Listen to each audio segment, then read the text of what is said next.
Al-Mukarram wal Muhtaram Abah Ki Haji Daud, Al-Mukarram wal Muhtaram Abah Ki Haji Ujang, Bapak Ki Haji Apud, Akhinal Mahbub, Ustadz Haji Nding yang sama-sama kita hormati dan mudah-mudahan dimuliakan oleh Allah Subhanahu wa taala. Alhamdulillah, pada hari ini kita mendapat kehormatan dari Allah karena hadirnya kita di tempat ini untuk manusia yang paling dicintai oleh Allah, untuk manusia yang paling disayang oleh Allah, yaitu junjungan kita Nabi besar Muhammad sallallahu alaihi wasallam. Memperingati Maulid Nabi bukan tradisi, memperingati Maulid Nabi bukan kebiasaan tahunan, tetapi memperingati Maulid Nabi merupakan tanda syukur dan terima kasih kita kepada Allah Subhanahu wa taala. Karena nikmat Allah yang begitu besar, nikmat Allah yang begitu agung, sampai Allah sendiri yang menciptakan nikmat, yang menurunkan nikmat, membuat pernyataan di dalam Al-Quran, wa in ta'udu ni'matallahi la tuhsuha. Kalau kamu sekalian akan menghitung-hitung nikmat Allah, tidak akan sanggup menghitung nikmat Allah. Tetapi dengan adanya nikmat Allah itu disebabkan oleh satu manusia, yaitu Nabi besar Muhammad sallallahu alaihi wasallam. Kalau kita sering mendengar firman-firman Allah yang dibacakan oleh guru-guru kita dalam tausiahnya, wa ma arsalnaka illa rahmatan lil alamin. Kami tidak mengutusmu hai Muhammad melainkan untuk membawa rahmat. Apa itu rahmat? Rahmat itu berupa kenikmatan, rahmat itu berupa taufik dan hidayah, rahmat itu berupa ketenangan, rahmat itu berupa kemerdekaan, rahmat itu berupa rezeki, rahmat berupa kesenangan. Bagaimana kita mau senang di dalam hidup, mau berkah di dalam hidup, mau merdeka dalam hidup, kalau yang membawa rahmat tidak kita hormati, kalau yang membawa rahmat tidak kita syukuri, kalau yang membawa rahmat tidak kita ucapkan terima kasih. Karena satu-satunya manusia yang menjadikan kita sebagai manusia yang sebenarnya adalah Nabi kita Muhammad sallallahu alaihi wasallam. Saudara-saudara hadirin yang saya hormati, kalau kita mau berbicara tentang pribadi Nabi Muhammad, waktunya sangat panjang. Nanti insya Allah akan disambung oleh guru-guru kita. Saya hanya teringat dengan satu firman Allah, wa innaka la'ala khuluqin 'adzim. Sesungguhnya engkau ya Muhammad memiliki akhlak yang sangat agung. Ketika ayat ini turun, ada satu orang Badui penasaran, seagung apa, sebesar apa, seluas apa akhlaknya Nabi Muhammad sallallahu alaihi wasallam. Akhirnya orang Badui ini datang ke rumah Sayyidina Ali bin Abi Thalib. Kemudian bertanya kepada Sayyidina Ali bin Abi Thalib, ya Ali, kalau Allah menyatakan di dalam Al-Quran, wa innaka la'ala khuluqin 'adzim, sebesar apa, seagung apa akhlaknya Nabi Muhammad? Kata Sayyidina Ali, kalau kamu pengen tahu besar akhlaknya Nabi, agung akhlaknya Nabi, silakan kamu keluar dari rumahku. Kebetulan rumah Sayyidina Ali itu depannya padang pasir, lautan pasir yang sangat luas, sehingga Sayyidina Ali berkata, kalau pengen tahu besar akhlaknya Nabi, coba kamu ukur itu lautan pasir, lebarnya berapa meter, panjangnya berapa meter. Setelah itu ambil pasirnya, kamu hitung satu persatu. Orang Badui ini berkata, kalau begitu saya tidak sanggup ya Ali. Kalau di antara akhlak Nabi yang begitu besar, tolong beritahukan kepada aku apa yang paling menonjol akhlaknya Nabi Muhammad. Dijawab oleh Sayyidina Ali bin Abi Thalib, at-tawadu, merendah. Nabi itu manusia yang paling tawadu. Tidak ada manusia yang paling ganteng, tidak ada manusia yang paling sempurna lahir batinnya kecuali Nabi Muhammad. Nabi Yusuf ganteng, itu baru setetes daripada nurnya Nabi Muhammad. Tapi Nabi Muhammad biar ganteng gak sok ganteng, gak sok cakep, tetap merendah, tetap bersyukur kepada Allah Subhanahu wa ta'ala. Kedua, di dalam diri Nabi Muhammad merupakan satu keistimewaan bagi kita. Apa keistimewaannya? Contoh dalam ibadah. Tidak ada orang yang ibadahnya sehebat Nabi Muhammad. Tidak ada orang ibadahnya yang paling sempurna seperti Nabi Muhammad. Sampai para malaikat mengikuti sujudnya Nabi Muhammad. Malaikat rukuk ikut rukuknya Nabi Muhammad. Malaikat ibadah kalau sujud menangis dengan tangisan yang sangat mendalam. Sehingga curiga para sahabat, sehingga putri beliau curiga, jangan-jangan Rasulullah lagi susah, jangan-jangan Rasulullah ada yang ngancam, jangan-jangan Rasulullah ada yang nyakitin. Pantas kalau malam nangis terus. Satu waktu sahabat datang ke rumah Sayyidatuna Fatimah untuk memberitahukan kondisi ayahnya. Ya Fatimah, tolong perhatikan, ayahmu setiap malam sujudnya menangis dengan tangisan yang sangat mendalam. Tolong tanyakan ya Fatimah. Akhirnya Siti Fatimah melihat sujud lagi nangis, sujud lagi nangis. Begitu ayahnya mengucapkan salam, Assalamualaikum warahmatullah, Assalamualaikum warahmatullah, dipeluk pundak ayahnya sambil dipegang ekor sorban Nabi, diusap wajah Nabi yang penuh dengan air mata. Kebetulan di sebelah kanan Nabi ada cangkir yang kering yang gak ada airnya.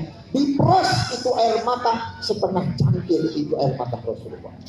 Sambil berkata, wahai ayah, ada apa ayah menangis? Begitu mendalam tangisan ayah. Tolong beritahukan kepada saya, biar saya wanita, biar saya seorang wanita, saya siap menghadapi siapa yang menyakiti ayah, siapa yang mengancam ayah, siapa yang mengganggu ayah. Dijawab oleh Rasulullah, demi Allah ya Fatimah, saya belum pernah nangis disakitin orang, saya nggak pernah nangis diomongin orang, saya nggak pernah nangis karena susah, saya nggak pernah nangis karena lapar. Saya menangis hanya satu, malu kepada Allah Subhanahu wa Ta'ala. Allah begitu sayang kepada saya, Allah begitu cinta kepada saya, Allah menghormati saya, bahkan memberi derajat kepada saya melebihi daripada malaikat-malaikatnya. Bahkan aku mendapat gelar, mendapat julukan dari Allah, manusia terbaik, makhluk yang termulia. Sekarang bagaimana saya bisa membalas kebaikan Allah? Bagaimana saya bisa membalas kebaikan Allah? Begitu baiknya Allah kepada aku ya Fatimah.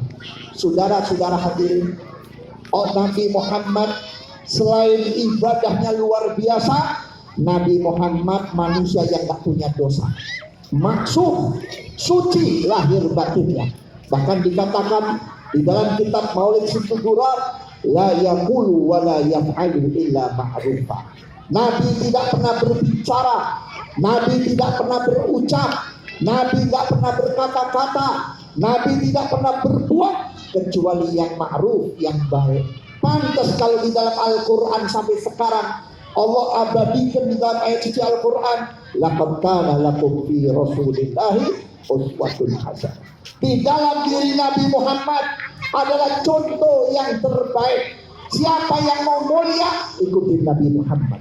Siapa yang mau naik derajatnya, ikutin Nabi Muhammad. Siapa yang mau berkah, ikutin Nabi Muhammad. Karena di dalam diri Nabi Muhammad sudah lengkap Allah berikan di dalam jiwa Nabi Muhammad. Sebelum Allah memberikan kemuliaan kepada Nabi Muhammad, pertama yang ditanamkan di dalam hati Nabi Muhammad, as-sidqu wal amanah, sifat jujur dan amanah. Nabi tidak pernah berkhianat, Nabi tidak pernah curang, dan Nabi pun tidak pernah berdusta atau berbohong. Saudara-saudara, ketika Nabi diutus menjadi Rasul, ada seorang Yahudi yang sangat benci kepada Nabi Muhammad. Dia kesana kemari mencari kesalahan Nabi Muhammad, tetapi tidak ditemukan kesalahan Nabi Muhammad. Sampai orang Yahudi itu hampir putus asa. Akhirnya dia ingat, oh iya, Nabi kan pernah kecil, Nabi pernah jadi anak-anak, pasti Nabi punya teman. Dicari teman Nabi ketika masih kecil, ternyata teman Nabi itu bukan orang Islam. Nabi diangkat jadi Rasul, temannya jadi pendeta. Ada pendeta Yahudi ada pendeta Nasrani, ada pendeta Majusi. Didatangi satu persatu oleh orang Yahudi ini. Pertama datang ke pendeta Yahudi. Hei pendeta Yahudi, bukannya dulu engkau teman Muhammad, kawannya Muhammad sepermainan? Betul. Pernahkah engkau melihat Muhammad berbuat salah? Apa kata pendeta Yahudi? Demi Tuhan yang aku sembah, aku dari kecil sampai detik ini belum pernah melihat dan mendengar Muhammad berbohong kepada siapapun. Belum pernah aku melihat Muhammad berdusta kepada siapapun. Pulang ini pendeta Yahudi, datang ke rumah pendeta Nasrani. Hai pendeta Nasrani, bukannya dulu engkau teman Muhammad? Pernahkah engkau melihat Muhammad berbuat salah? Demi Yesus Kristus yang aku sembah, demi Tuhan Yesus Kristus, aku dari kecil sampai detik ini belum pernah lihat Muhammad berbuat dolim kepada siapapun. Keluar lagi ini pendeta Yahudi, masuk ke rumah pendeta Majusi penyembah api. Wahai pendeta Majusi, bukannya engkau dulu teman Muhammad? Aku mau bertanya, pernahkah Muhammad berbuat salah, berbuat kecurangan, berbuat kekeliruan? Apa jawab pendeta Majusi? Demi dewa-dewa api yang aku sembah, dari kecil sampai detik ini aku belum pernah lihat Muhammad berkhianat kepada siapapun. Akhirnya pendeta Yahudi ini angkat tangan, sudah tak sanggup. Sekian tahun mencari kesalahan Nabi Muhammad, nggak ketemu kesalahan. Terakhir datang ke rumah Nabi Muhammad SAW. Ya Muhammad, aku adalah orang yang paling benci kepada engkau. Aku tidak suka dengan engkau. Aku cari kesalahanmu bertahun-tahun, sampai terakhir teman-temanmu dulu yang sekarang jadi pendeta, mereka pun tidak menemukan kesalahanmu. Kalau begitu, aku mohon maaf kepadamu, hai Muhammad, dan aku ingin mengucapkan 2 kalimat syahadat. Terimalah aku menjadi umatmu ya Muhammad, masuk Islam. Saudara-saudara hadirin yang saya hormati, dulu ada seorang perempuan tua. Perempuan tua ini beragama Yahudi. Pengaruhnya luar biasa. Sudah pengaruhnya besar, pengikutnya banyak, duitnya banyak, hartanya banyak. Bencinya kepada Rasulullah luar biasa. Setiap hari nyuruh orang cari kotoran manusia, bayar orang untuk mengumpulkan kotoran manusia. Di waktu malam itu kotoran ditaruh di depan pintu rumah Nabi Muhammad SAW. Rumah Nabi itu kecil, kusennya pendek, kalau masuk harus bongkok. Begitu ditutup dengan kotoran sehingga tidak ada orang yang bisa masuk ke rumah Nabi Muhammad. Begitu Nabi buka pintu, lihat kotoran, secara diam-diam dibersihin sendiri oleh Nabi Muhammad. Ini bukan kotoran kerbau, bukan kotoran ayam, kotoran manusia yang baunya luar biasa. Tiap hari dibersihin. Satu waktu kelihatan oleh sahabat, dilihat oleh sahabat, marah sahabat. Ya Rasulullah, ini perbuatan siapa ya Rasulullah? Ini orang gak bisa didiemin ya Rasulullah. Biar saya menghadap ya Rasulullah, saya akan membersihkan ya Rasulullah. Jawab Nabi, jangan, ini urusanku bukan urusan kamu. Jangan sekali-kali kamu bertindak tanpa izin dari aku. Karena tidak diizinkan oleh Nabi, sahabat diam. Yang hari dibersihin, yang hari bersih. Besok keluar rumah begitu lagi. Besok keluar rumah begitu lagi. Satu saat Nabi pagi-pagi keluar rumah, tidak ada yang naruh kotoran. Kaget Nabi.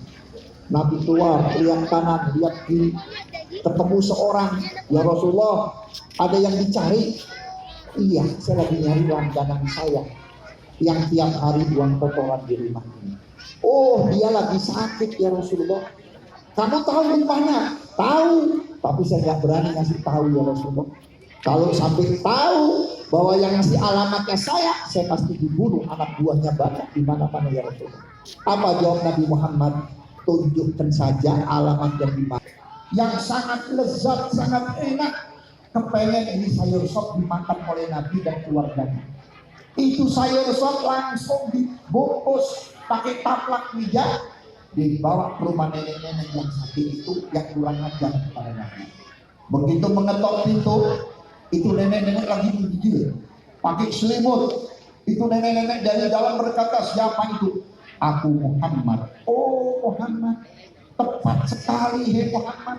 Kalau kau datang hari ini, aku lagi sakit, aku tidak berdaya. Kalau kau mau bunuh, aku bunuh. Apa jawab Nabi? Aku datang kemari bukan mau membunuh. Aku datang kemari dengar kamu sakit. Aku bawakan sayur sop yang paling enak, masih hangat. Silakan kau makan supaya kamu cepat sehat, supaya kamu cepat sembuh. Nanti kalau udah sembuh, buang lagi kotoran di rumah saya.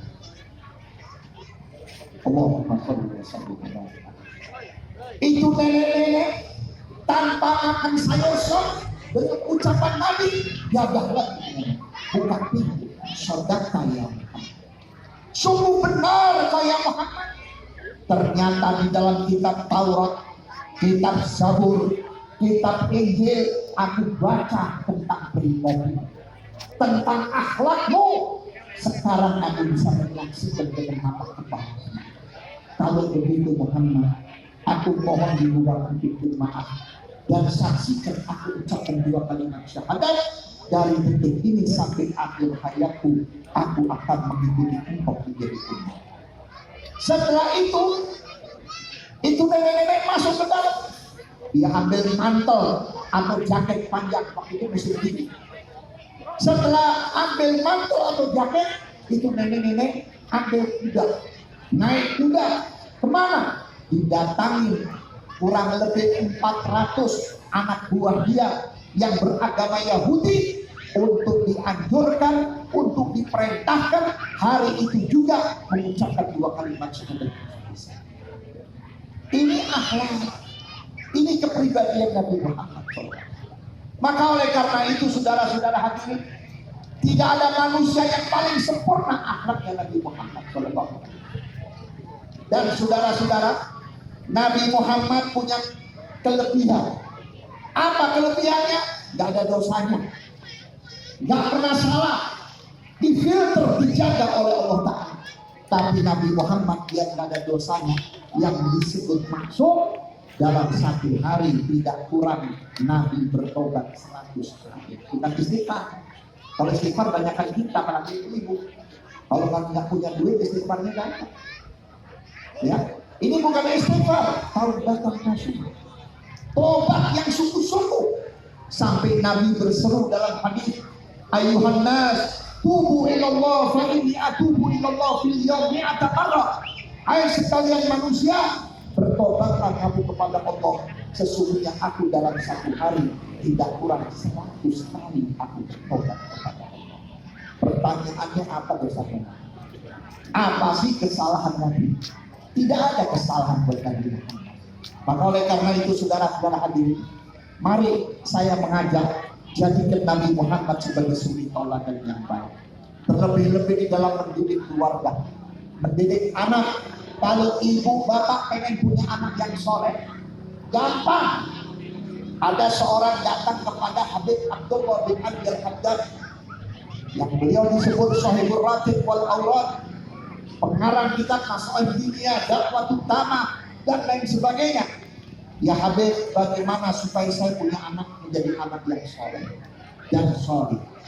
Kata Habib Abdullah Haddad, amalkan apa yang diperintahkan oleh Nabi Muhammad kepada orang tua.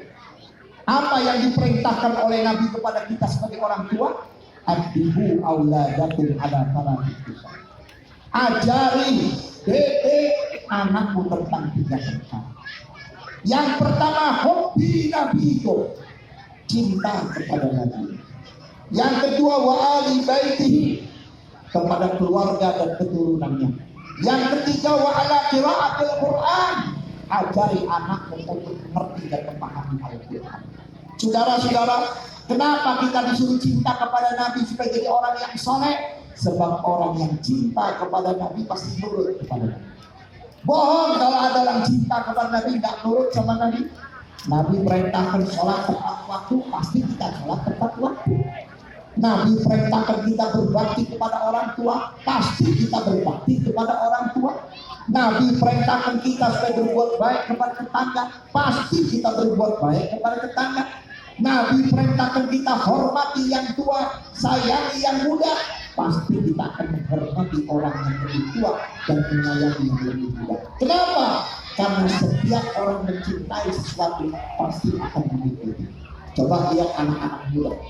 Anak-anak muda kalau musim bola, saking cintanya sama bola, maka bukan pemain bola, tapi tiap hari pakainya pakaian bola.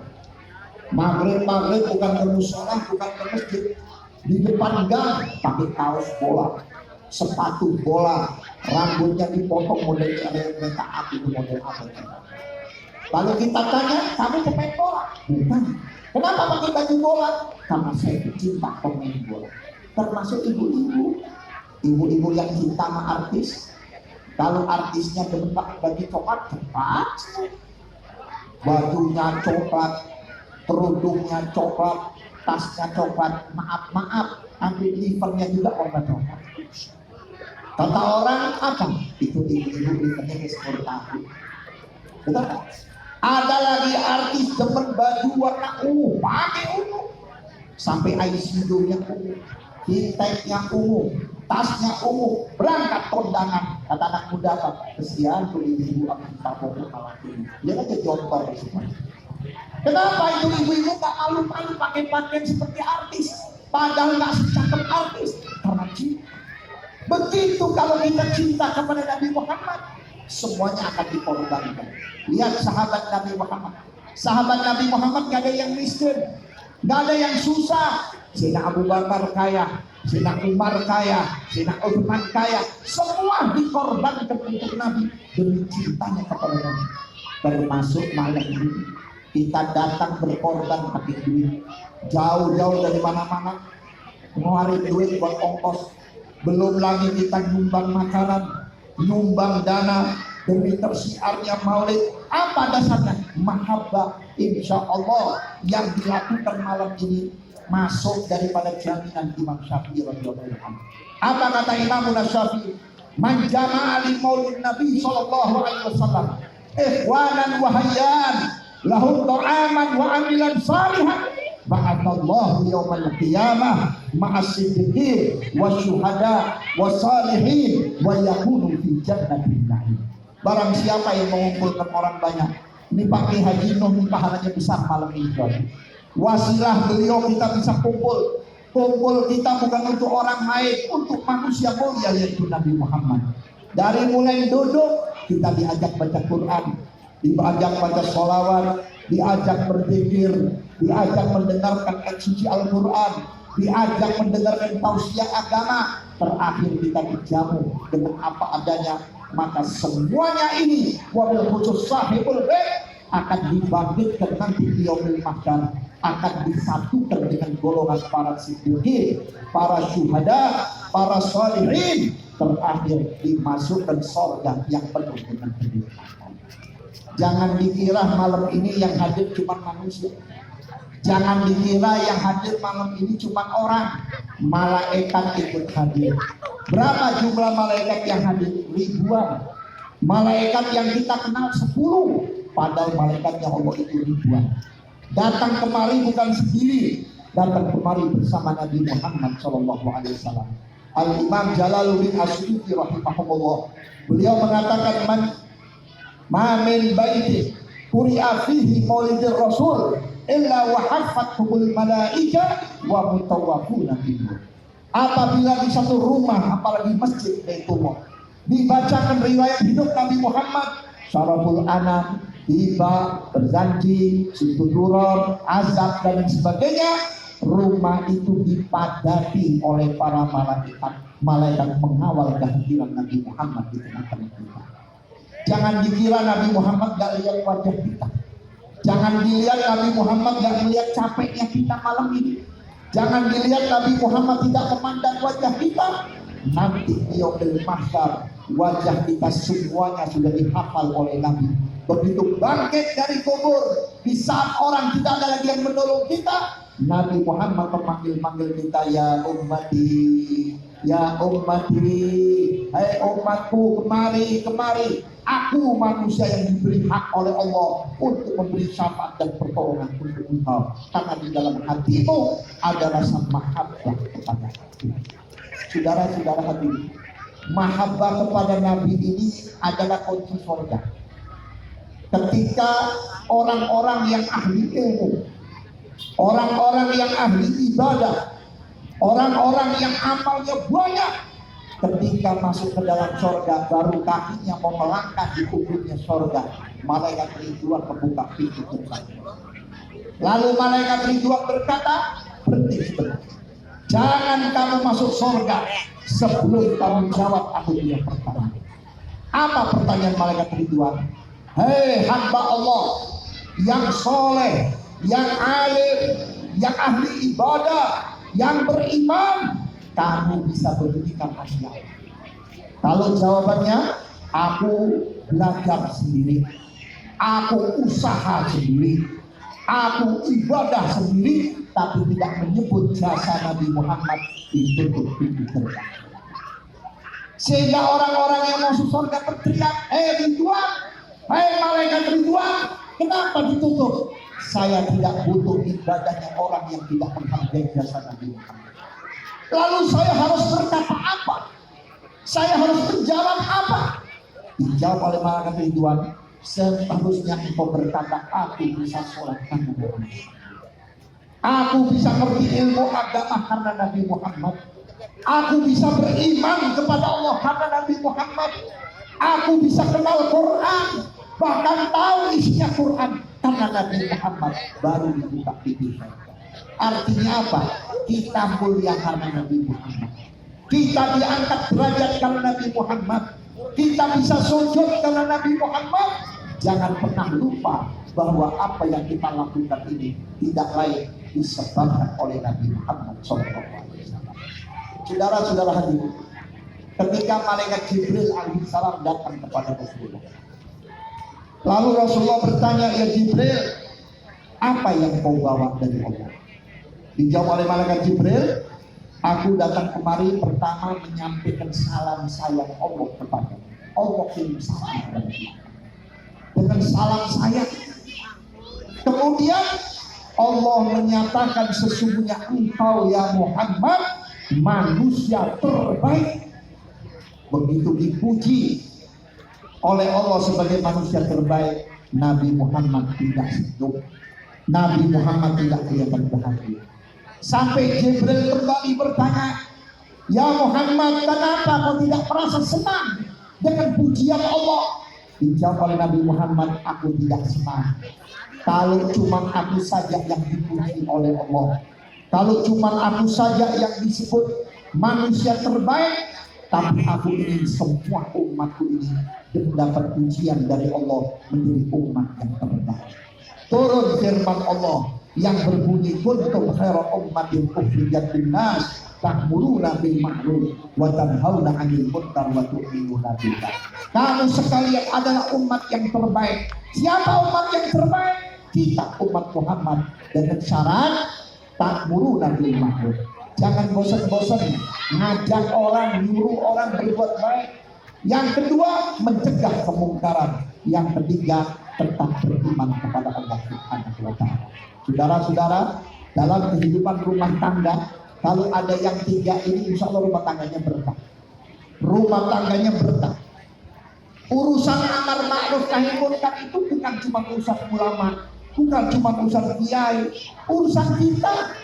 Ibu sebagai ibu rumah tangga, bapak sebagai bapak rumah tangga, cukup amar ma'ruf nahi munkar kepada anak dan istri. Saya harus amar ma'ruf pakai apa, Bu? Cukup pakai satu ayat yang sering kita dengar, qu anfusakum wa ahlikum nar. Selamatkan dirimu, keluargamu daripada siksaan api neraka. Sayyidina Abdullah bin Abbas menafsirkan ayat ini dengan dua hal, adibuhum wa faqihuhum. Kalau pengen selamat keluarga kita, pengen selamat anak kita, pengen selamat masyarakat kita daripada adab neraka, pertama ajari adab yang baik, akhlak yang baik. Sebab akhlak ini pakaiannya umat Nabi Muhammad. Islam itu bukan agama masjid. Biar masjidnya bagus, kalau yang masuk ke dalam masjid gak punya akhlak, gak bakal mendapat pujian dari Allah, gak bakal mendapat penilaian dari Allah. Masuk masjid juga harus pakai adab. Apa di antaranya? Berwudu, baru masuk masjid, sholat tahiyatul masjid. Kalau duduk ada kiblat, punten-punten, maaf-maaf, jangan melonjor. Kenapa? Bagaimanapun kaki kita sedang menghadap di Ka'bah itu. Di masjid jangan berbicara kecuali berbicara urusan agama, bukan kitab, ngaji, atau mutolaah, atau tadarusan, atau sholawatan, atau baca wirid. Tidak apa-apa, tidak boleh di masjid ngomong masalah duniawi, tidak boleh di masjid ngomongin masalah macam-macam. Kenapa? Masjid adalah Baitullah. Saudara-saudara, dulu di zaman Abu Yazid Al-Bustami, ketika Abu Yazid Al-Bustami diundang untuk menyambut kedatangan seorang wali besar.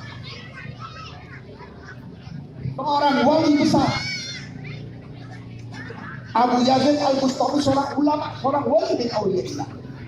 Beliau lebih dulu datang ke masjid, yang mana masjid itu bakal menjadi tempat singgah daripada wali tersebut. Begitu duduk lama, tidak datang, sebentar lagi datang anak-anak. Wow, diarahkan ke rebana apa, di payung. Begitu sampai di teras masjid, itu wali meludah. Abu Yazid langsung berdiri, langsung pulang. Begitu pulang, ramai. Abu Yazid anti wali. Abu Yazid gak percaya wali. Abu Yazid benci wali. Padahal beliau ini kalau buka pengajian paling sedikit zamannya 1000 sampai 2000.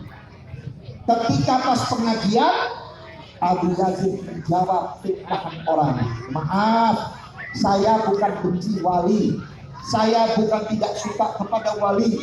Saya pencinta wali. Saya paling mahabbah kepada wali, karena wali itu adalah orang-orangnya Allah. Tapi yang kemarin datang ke masjid, mereka bukan wali. Kenapa? Ada satu perbuatan yang tidak dilakukan oleh Nabi Muhammad. Nabi tidak pernah meludah di masjid, walaupun di teras. Tapi dia meludah di masjid, maka saya tidak percaya dia seorang wali.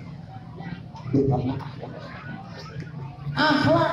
Sebab walinya Allah yang paling di depan itu akhlak. Habib Ali bin Muhammad Al-Habib yang kitab maulidnya kita baca, yaitu Maulid Situturor. Beliau itu punya rumah yang sangat luas. Di rumahnya itu ada gudang penyimpanan makanan. Ada minyak samin, ada beras gandum, ada madu, ada macam-macam makanan, bahan-bahan makanan. Satu waktu Habib Ali lagi sholat tahajud, tiba-tiba datang muridnya Habib, di gudang ada maling 2 orang sedang mengambil makanan. Kata Habib Ali, biarin, suruh ambil saja, suruh ambil. Kesian itu maling sudah 2 hari nggak makan. Itu maling sudah kelaparan. Dia nyolong bukan karena dia kena seorang maling, tapi dia mencuri karena dia nggak punya. Berikan saja. Itu akhlaknya seorang maling. Sudah barangnya hilang, tapi orang itu masih hostoko. Subhanallah, itu maling dengar, itu pencuri dengar bahwa Habib Ali mengatakan itu bukan maling, kalian dia maling, langsung lari, ditaruh barang curiannya yang masuk ke rumah Habib Ali. Dia cium tangan, minta maaf, Habib, mulai detik ini saya akan tobat menjadi seorang maling dan pencuri. Kenapa? Ada akhlak ini bisa mengalahkan segala-galanya. Makanya orang kalau tak punya akhlak, cirinya apa? Sombong, hasud, dengki. Itu cirinya orang tak punya akhlak. Tidak ada orang yang punya akhlak sombong. Kenapa? Orang yang punya akhlak pasti merasa aku tidak punya akhlak. Ilmu dari Allah, ibadah juga itu merupakan taufik hidayah dari Allah. Diterima atau tidak diterima urusan Allah. Apa yang positif? Saya punya harta juga dikasih oleh Allah. Besok di akhirat saya bakal dihisab oleh Allah. Jangan pun cuma 1 rumah, 1 batang paku, itu hisabannya 100 tahun bahkan. Halaluhu hisab wa haramuhu adab. Harta itu halalnya dihisab, haramnya diadab oleh Allah. Saudara-saudara, kalau kita baca kitab-kitab salafus saleh, kita sering membaca bagaimana sederhananya para ulama salaf. Maaf, bukan dia nggak punya duit, Bukan dia nggak kaya, kaya. Bisa bangun rumah lebih bagus daripada istana, tapi dia nggak mau punya rumah seperti istana.